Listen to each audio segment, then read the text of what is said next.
Hello, everybody. Jason Veely here, and this is the Jason Veely program. I want to thank you for listening. The number 205-386-3228. 205-386-3228. So the Fox News debate last Thursday, unfortunately, it was an hour after my show ended, so I've had to wait the entire weekend to finally respond to it. I mean, I've said some things on social media, but I really want to analyze it here tonight because there's a lot to talk about. Fox News last Thursday. I'm talking about the 9 p.m. debate. Got a total of 24 million viewers. 24 million viewers. And after these numbers came out, Fox News was going around saying, look at this. We got 24 million viewers. And I'm sitting there thinking to myself after the debate, all right, that's great. Congratulations, Fox, 24 million viewers. Great. But really, when you start thinking about it, so what?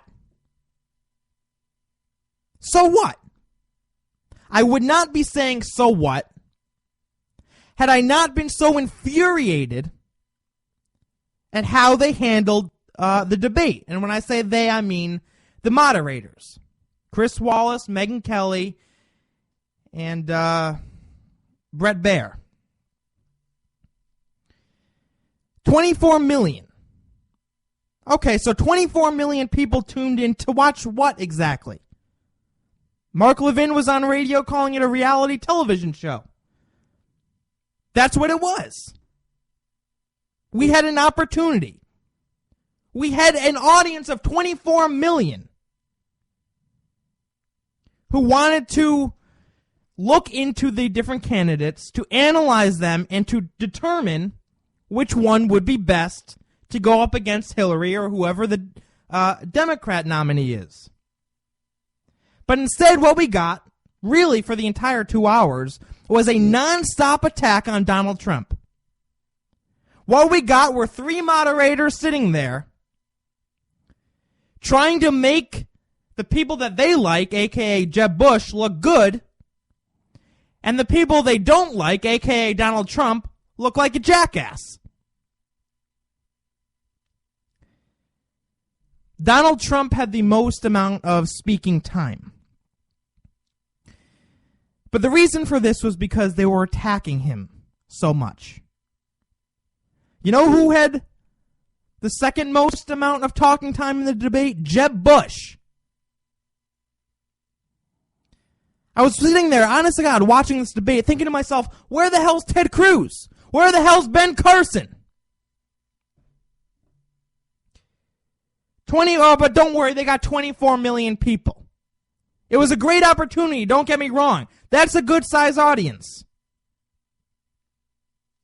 But they didn't carry out the debate correctly. And therefore, this audience is really meaningless.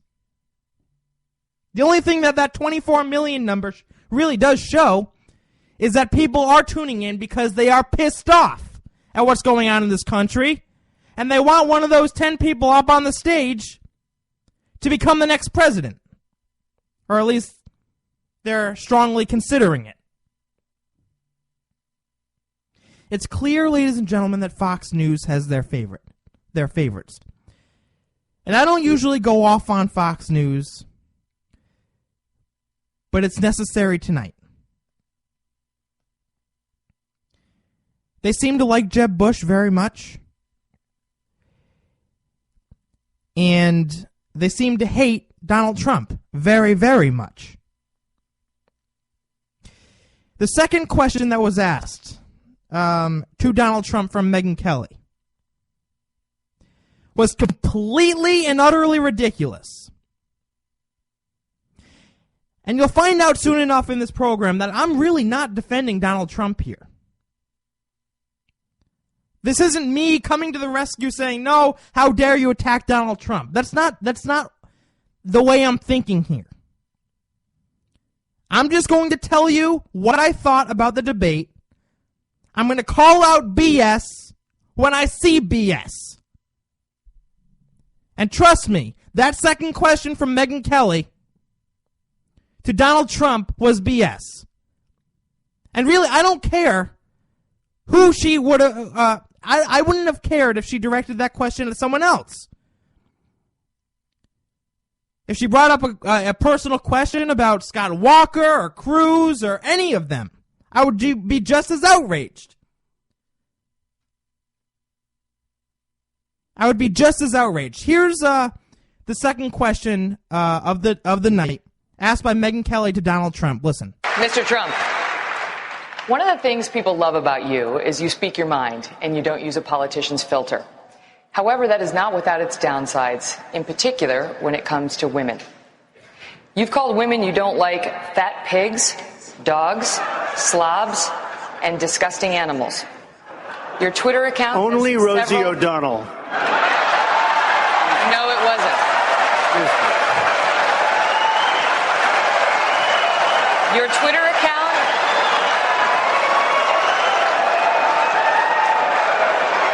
Thank you. For the record, it was well beyond Rosie O'Donnell. Yes, I'm sure it was. Your Twitter account has several disparaging comments about women's looks. You once told a contestant on Celebrity Apprentice it would be a pretty picture to see her on her knees. Does that sound to you like the temperament of a man we should elect as president? And how will you answer the charge from Hillary Clinton, who is likely to be the Democratic nominee, that you are part of the war on women? I'm sorry, is this debate hosted by CNN or Fox News? I forgot. The hell kind of a question is that? Why was Donald Trump the only one to be asked a question like that?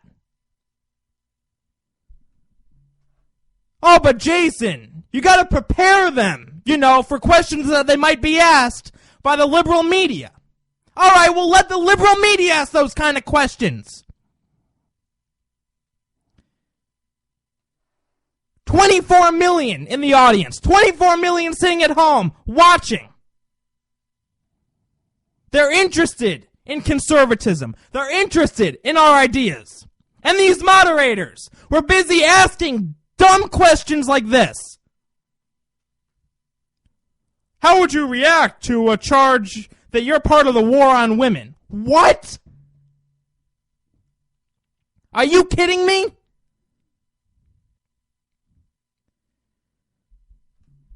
It's unbelievable. Now, as Mark Levin pointed out, and I want to give him credit here because I don't like listening to other radio talk show hosts and just repeating things without giving them credit. Mark Levin pointed out that this question that was asked to Donald Trump was taken completely out of context. Specifically, the part where he supposedly said she would look very, very pretty on her knees. She was referring to someone on The Apprentice. And this woman has since come forward and said she doesn't remember Donald ever saying something like that to her. And said that Donald has always treated her with respect. But Fox News, acting in this case like a bleeding heart liberal, dug up some dirt on Donald Trump, took this out of context, and tried to tear him down.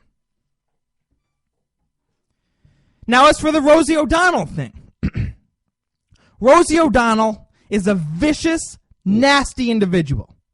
She has attacked Donald Trump before in the past. She's attacked his character. She's attacked his family.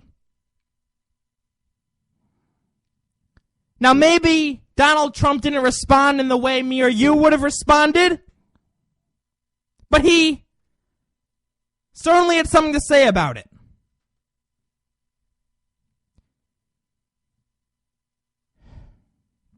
Another question. This is why I'm so pissed, folks, because it didn't end. It didn't stop at that first question. The entire night seemed to be, okay, how can we pit all these candidates against Donald Trump? With some political questions thrown in. There seemed to be an agenda here. I'll give you another example. There was a question that they asked Jeb Bush about Donald Trump. Later on in the debate, listen to this. I want to ask you, on the subject of name-calling of your fellow candidates, a story appeared What the today hell quoting is this? an anonymous GOP donor who said you called Mr. Trump a clown, a buffoon, Don't bring up something the else next that cannot be repeated on television. None of which is true. Is it true? No, it's not true. Why But I have why said- is this in the debate? How is this promoting and advancing conservatism? How is this helping us choose our candidate for 2016? What is the point of asking such a stupid question? I'll tell you what the point is. The point is to try to bring Trump down. And again, I'm not even necessarily defending Trump here. Trump's not my number one choice. I'm yelling into the mic right now because Fox News missed a very, very valuable opportunity. And instead, use such an important debate to target one of the candidates that they supposedly didn't like.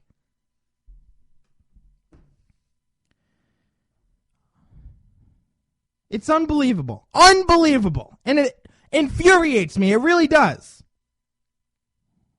Would you ever see a Democratic debate going on, hosted by CNN or MSNBC, and hear one of the moderators ask Hillary Clinton, ma'am, how do you feel about your husband's affair? Would you ever hear CNN or MSNBC or NBC asking a question like that? No, you wouldn't. Because their goal is to push forward their agenda. That should be our goal, to push forward our agenda.